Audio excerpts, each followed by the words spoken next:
खुलुमबाय निउस 24 बड'लेण्डनिफ्राय गासै नायगिरि नोंथांमोनखौ बरायबाय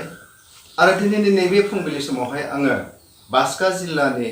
सासे बारग' इएम आरो दानि सुक्लाय सेरफांनि बिजाथि बिपिएफनि बिथां गणेश कसारी सारनि न'आव दंफैयो आरो बिथां कसारी सारजों राजखान्थिनि बेलायाव फंनैसो खोथा आं सावरायनो होननानै बिदि न'खराव फैदों आरो गिबियावनो आं सार कसारी बिथांखौ खुलुमनाय बावबाय गोजोन्थों खुलुमबाय निउस 24 बड'लेण्डनि गासिबो नायगिरि बिथांमोननिसिम दा बे समावहाय नोंथाङा सासे बिपिएफनि दिदोम सासे दैदेनगिरि आरो बिएलटिनिबो सासे मोनसे समावहाय केडारमोन बिबानगिरिमोन सुक्तिखौबो नोंथांमोना खालामदोंमोन बेबायदि बिपिएफनिफ्राय नोंथाङा बिजाथि जानानै देरहालांदोंमोन इएमबो जादोंमोन बे समावहाय नोंथाङा नैबे समाव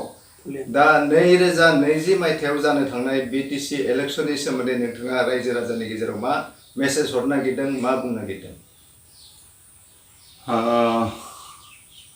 मोनसे समाव जोङो बड'लेण्ड आलादा रायजोनि थाखाय सोमावसारबोदोंमोन दुलाराय बर' फरायसा आफादनि दैदेननायावबो उपेन्द्रनाथ ब्रह्मनि बड'फा उपेन्द्रनाथ ब्रह्मनि दैदेननायाव जे सेपारेट स्टेट बड'लेण्डनि थाखाय सोमावसारदोंमोन बेवहायबो आङो गोख्रों भाबै सोमावसारनायाव बाहागो लादोंमोन बे समाव कामरुप जिल्ला भलुन्टियार फर्सनि आङो कनभेनर बिबानखौ लानानै आङो बे सोमावसारनायाव बाहागो लादोंमोन थिग बेबायदिनो 1993 नि 20 फेब्रुवारि जानाय जिथु बिएसि सुक्ति जाबाय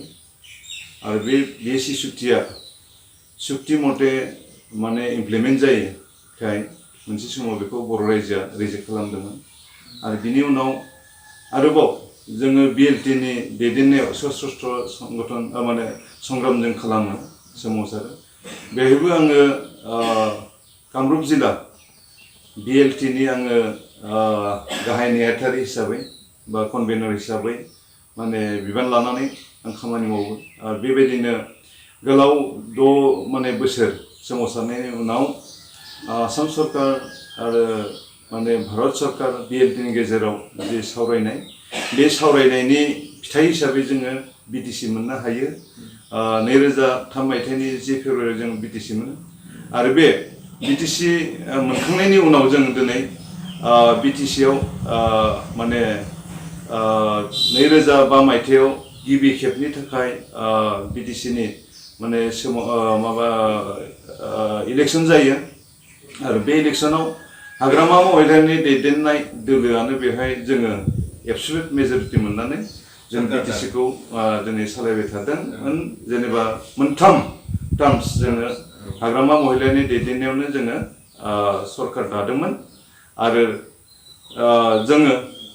हाग्रामा महिलारिनि दैदेननायावनो जोङो बिटिसि ओनसोलाव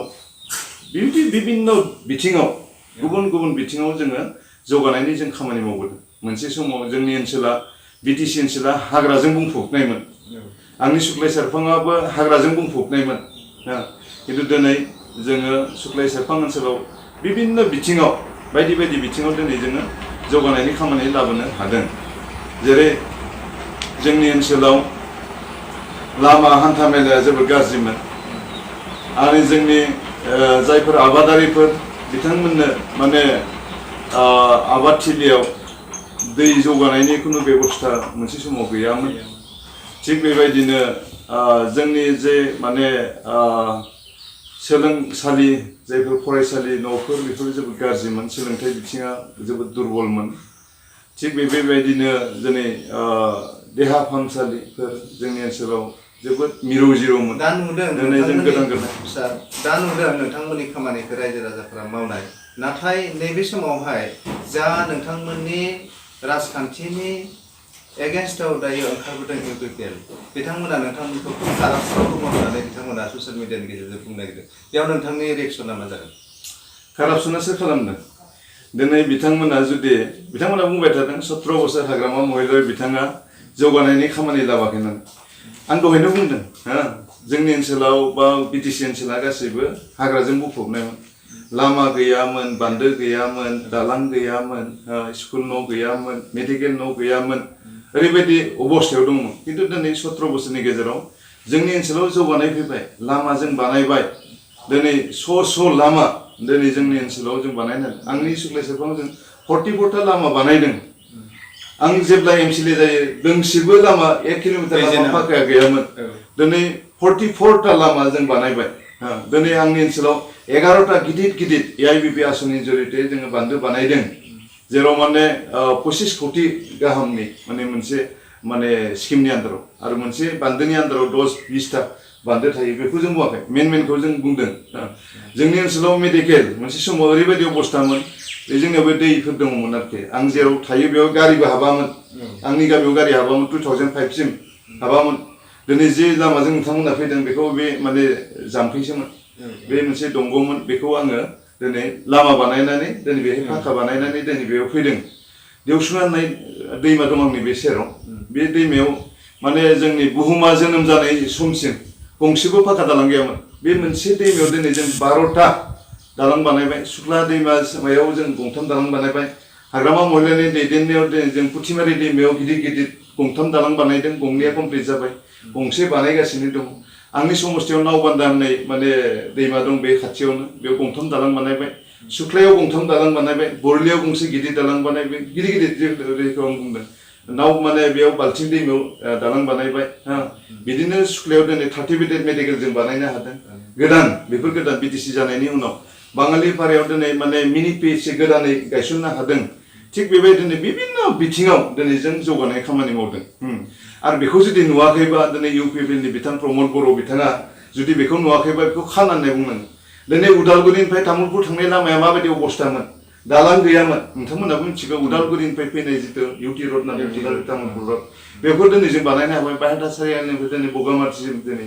जोङो लामा गिदिर बानायबाय दिनै पिकनिक स्पटबो दा बगामाथि बायदियाव जोंनि ओनसोलखौ कुनु मानसिफ्रा सिनायामोन जों बाहेरायाव थांब्ला जोंखौ सोङोमोन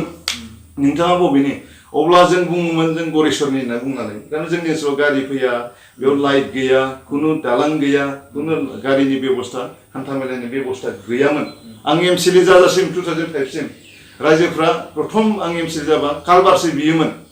खिन्थु दिनै कालबार बिग्रा मानसि गैला आंनि सुक्लाय सेरफाङाव दिनै 500निख्रुइ बांसिन दिनै जों दालां बानायबाय आरो बेफोरखौ जुदि बिथांमोना नुवाखैबा बिथांमोनखौ आरो मा बुंगोन दा बिरोधी दल नालाय बिथांमोना जों उन्नयन खालामनायखौ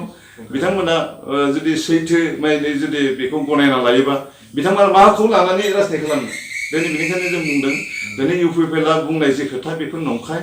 दिनै जुदि कारापसन खालामदों होनना बुङोब्ला जों बुंनो हायो दिनै प्रमद बर' बिथाङा मोनसे समाव दुलाराय बर' फरायसा आफादनि आफादगिरिमोन बिथाङा साख्रि मावा बिथाङा बेफार खालामा बिथाङा माने हालेवा बोरैहाय 7 कोटी थाखानि बिथाङा दिनै सम्पति बानायनो हादों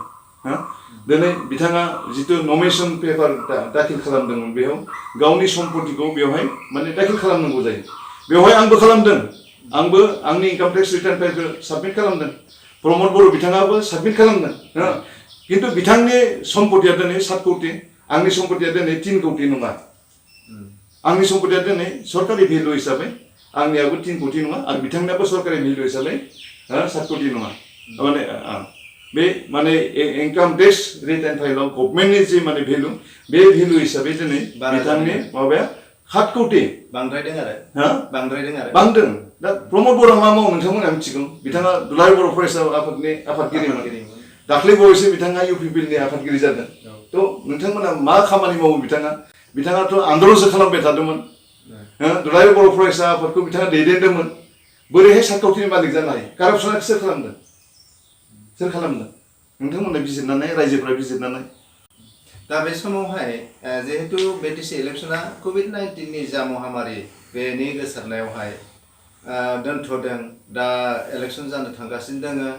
बे समावहाय नोंथाङा रायजो राजाखौ नोंथांनि जानानै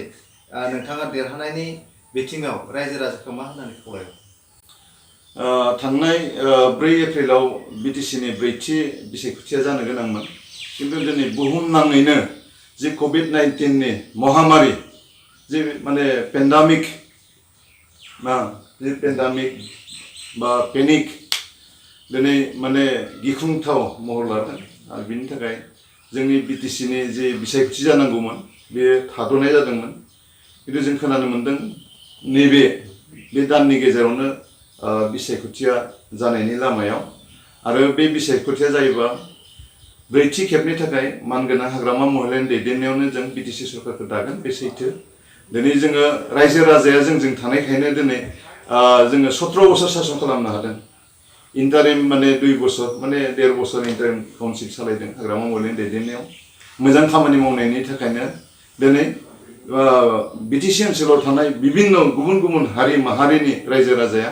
बिपिएफ दोलोखौ मोजां मोननानै बिथांमोना जोंनो भट होनानै हाग्रामा महिलानि दैदेननायाव माने दिनै थामथि खेबनि थाखाय जों सरकार दानो हादों मानि थाखाय